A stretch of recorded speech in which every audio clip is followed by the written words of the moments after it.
കണ്ടത്തിൽ പത്രത്തിന്റെ ഇന്നത്തെ പ്രധാന ബേജാറാണ് വാർത്താ വിചാരണ ചർച്ച ചെയ്യുന്നത്.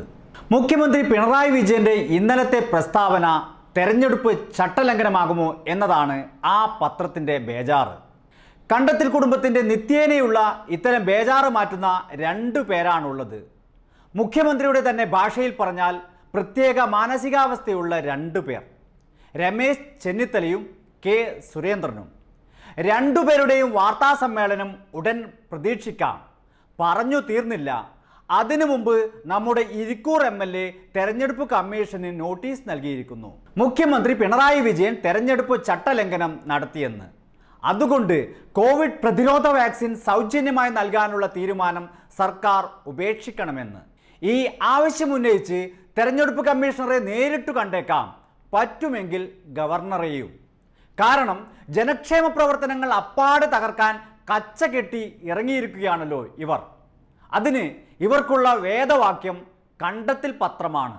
ആ പത്രം ഒരു സംശയം ചോദിക്കുകയാണ്: സൗജന്യ വാക്സിൻ നൽകുമെന്ന പ്രഖ്യാപനം തെരഞ്ഞെടുപ്പ് ചട്ടലംഘനമാകുമോ എന്ന്. ഇത്തരം പ്രഖ്യാപനങ്ങൾ നടത്തും മുമ്പ് തെരഞ്ഞെടുപ്പ് കമ്മീഷണറുടെ അനുവാദം മുൻകൂർ വാങ്ങണമെന്നും ആ പത്രം പ്രതിപക്ഷത്തിന് വേണ്ടി വാദിക്കുന്നു. ശരിയാണ്, പുതിയ പ്രഖ്യാപനം നടത്തുമ്പോൾ തെരഞ്ഞെടുപ്പ് കാലത്ത് തെരഞ്ഞെടുപ്പ് കമ്മീഷന്റെ മുൻകൂർ അനുവാദം വേണം. ഇവിടെ ആര് പ്രഖ്യാപനം നടത്തി? മുഖ്യമന്ത്രിയുടെ വാർത്താ സമ്മേളനത്തിൽ മാധ്യമപ്രവർത്തകന്റെ ചോദ്യത്തിന് മറുപടി പറയുകയായിരുന്നു മുഖ്യമന്ത്രി. കോവിഡ് വാക്സിൻ സൗജന്യമായി നൽകുമോ എന്നാണ് ഒരു മാധ്യമപ്രവർത്തകൻ ചോദിച്ചത്. മറുപടി വ്യക്തമാണ്. ഇത് രാജ്യമാകെ ചർച്ച ചെയ്യുന്ന വിഷയമാണ്. വാക്സിൻ്റെ ലഭ്യത സംബന്ധിച്ച് വ്യക്തത വരാനുണ്ട്. ഒരു കാര്യം ഉറപ്പാണ്: വാക്സിൻ ലഭിച്ചാൽ സംസ്ഥാനത്ത് പൂർണ്ണമായും സൗജന്യമായി നൽകും. ഇതെങ്ങനെ തെരഞ്ഞെടുപ്പ് വാഗ്ദാനമാകും? മരുന്ന് വരാനിരിക്കുന്നതേ ഉള്ളൂ. അപ്പോഴത്തെ കാര്യമാണ് പറയുന്നത്. ഇത് വാഗ്ദാനമല്ല, കോവിഡ് പ്രതിരോധ പ്രവർത്തനത്തിൻ്റെ തുടർച്ചയാണ്. ഒരു വർഷമാകാറായി സംസ്ഥാന സർക്കാർ കോവിഡ് പ്രതിരോധ പ്രവർത്തനത്തിലാണ്. തികച്ചും സൗജന്യ ചികിത്സ, സൗജന്യ ഭക്ഷണം, മേൽപ്പറഞ്ഞ മാനസികാവസ്ഥയുള്ളവരൊഴിച്ച് സംസ്ഥാന ജനതയാകെ ഇതിൽ ആശ്വാസം കൊള്ളുന്നു. ദുരിതകാലത്ത് സൗജന്യ കിറ്റ്, സാമ്പത്തിക സഹായം, സാമൂഹ്യ സുരക്ഷാ പെൻഷൻ, തൊഴിലവസരങ്ങൾ സൃഷ്ടിക്കൽ, തൊഴിൽ നൽകൽ, എല്ലാറ്റിനും ലോകമാതൃക.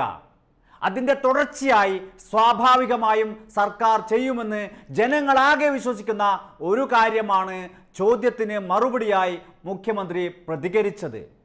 തികച്ചും സ്വാഭാവികമായ മറുപടി. മറിച്ച് തെരഞ്ഞെടുപ്പ് വാഗ്ദാനമാണെങ്കിൽ ഒന്നാം ഘട്ട തെരഞ്ഞെടുപ്പിന് മുമ്പേ ഇതാകാമായിരുന്നല്ലോ. അത് ചെയ്തില്ലല്ലോ. പക്ഷേ നമ്മുടെ പ്രതിപക്ഷത്തിനും കണ്ടത്തിൽ പത്രം ഉൾപ്പെടെയുള്ള മറ്റു വലതുപക്ഷ മാധ്യമങ്ങൾക്കാകെയും വേണ്ടത് ഈ സർക്കാരിനെ പ്രതിക്കൂട്ടിലാക്കുക എന്നതു മാത്രമാണ്. അതോടൊപ്പം വികസന ക്ഷേമ പ്രവർത്തനങ്ങളെ അട്ടിമറിക്കലും. കെ ഫോൺ തകർക്കും, കെ റെയിൽ തകർക്കും, കെ ബാങ്ക് തകർക്കും, ലൈഫ് മിഷൻ തകർക്കും, പൊതുവിദ്യാഭ്യാസ യജ്ഞം തകർക്കും, ആർദ്രം മിഷൻ തകർക്കും. കോവിഡ് പ്രതിരോധം അട്ടിമറിക്കാൻ നോക്കി. ഇനി ഇതാ സൗജന്യ മരുന്ന് നൽകുന്നതും ഇവർ ഇല്ലാതാക്കും. കണ്ടത്തിൽ പത്രം അതിൻ്റെ സൂചനയാണ് നൽകുന്നത്. കേന്ദ്ര ഏജൻസികളുടെ അന്വേഷണം വഴിവിടുന്നതിനെതിരെ മുഖ്യമന്ത്രി ഇന്നലെ പ്രതികരിച്ചതേ ഉള്ളൂ. അതവർ കേന്ദ്ര സർക്കാരിൻ്റെ രാഷ്ട്രീയ ചട്ടുകമായി നിന്ന് രാഷ്ട്രീയ പ്രതികാര നടപടികൾ സ്വീകരിക്കുന്നതിനെതിരെ ആയിരുന്നു. അതവിടെ നിൽക്കട്ടെ. പ്രത്യേക മാനസികാവസ്ഥക്കാർ എന്തിനും ഏതിനും വിളിക്കുന്ന ഒരു കേന്ദ്ര ഏജൻസി ഉണ്ടല്ലോ, സെൻട്രൽ ബ്യൂറോ ഓഫ് ഇൻവെസ്റ്റിഗേഷൻ അഥവാ CBI. അവരുടെ ഒരു വിശേഷ വാർത്ത ഇന്ന് മിക്ക പത്രങ്ങളിലും ഒന്നാം പേജിലുണ്ട്. ദോഷം പറയരുത്, കണ്ടത്തിൽ പത്രത്തിൽ അത് ഉൾപേജിൽ ഒരു മൂലയിലുണ്ട്. ആ മഹത്തായ ഏജൻസിയെക്കുറിച്ചുള്ള വാർത്തയാണ് ഇനി പറയുന്നത്. അവരുടെ കസ്റ്റഡിയിലുള്ള 103 കിലോ സ്വർണം കാണാനില്ല. അതായത് 1 കിൻഡലും 3 കിലോയും. 8 വർഷം മുമ്പ് പിടിച്ചെടുത്ത 400 കിലോ സ്വർണത്തിൽ നിന്നുമാണ് 1/4 മോഷ്ടിച്ചത്. ഇതേക്കുറിച്ച് അന്വേഷിക്കാൻ തമിഴ്നാട് പോലീസിനോട് മദ്രാസ് ഹൈക്കോടതി ഉത്തരവിട്ടിരിക്കുന്നു. ഈ കേസിൽ CBI നടത്തിയ വാദം നോക്കൂ. സംഭവം NIA അന്വേഷിച്ചോട്ടെ. ലോക്കൽ പോലീസ് അന്വേഷിച്ചാൽ CBIയുടെ വിശ്വാസ്യതയും അന്തസ്സും തകരുമെന്ന്. ആ നിലപാടിനെ തള്ളിയും രൂക്ഷമായി വിമർശിച്ചുമാണ് മദ്രാസ് ഹൈക്കോടതി ഉത്തരവ് പുറപ്പെടുവിച്ചത്. അല്ലെങ്കിൽ തന്നെ ഈ CBIക്ക് എന്ത് വിശ്വാസ്യതയാണ് ഉള്ളത്? മുൻ മുഖ്യമന്ത്രി ഉമ്മൻചാണ്ടിയുടെ വലങ്കയ്യും വിശ്വസ്തനുമായിരുന്ന ഗൺമാൻ സലീം രാജിന്റെ വിലപിടിപ്പുള്ള 2 ഫോണുകളാണ് CBI കസ്റ്റഡിയിൽ കാണാതായത്. കടകംപള്ളി കളമശ്ശേരി ഭൂമി തട്ടിപ്പ് കേസിലെ സുപ്രധാന തൊണ്ടി മുതലായിരുന്നു അത്. നാം കരുതിയത് തൊണ്ടി മുതൽ എടുത്തു മാറ്റി തെളിവ് നശിപ്പിക്കുക ആയിരുന്നെന്ന്. ഇപ്പോൾ മനസ്സിലായി, അതുമാത്രമല്ല തൊണ്ടി മുതൽ കൊള്ളയടിക്കുന്ന ഏർപ്പാടും ഈ ഏജൻസിക്കുണ്ടെന്ന്. അതുമാത്രമാണോ?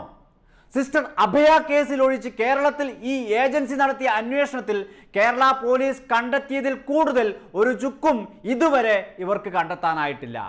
ആ അഭയ കേസ് പോലും കോടതിയിൽ അട്ടിമറിയുടെ വക്കീലാണ്. ബാബറി മസ്ജിദ് തകർത്ത കേസ് അട്ടിമറിച്ചതുൾപ്പെടെ രാജ്യത്ത് നിരവധി കേസുകളാണ് CBI അട്ടിമറിച്ചത്. രാഷ്ട്രീയ താല്പര്യത്താലുള്ള കള്ളക്കേസുകൾ വേറെ.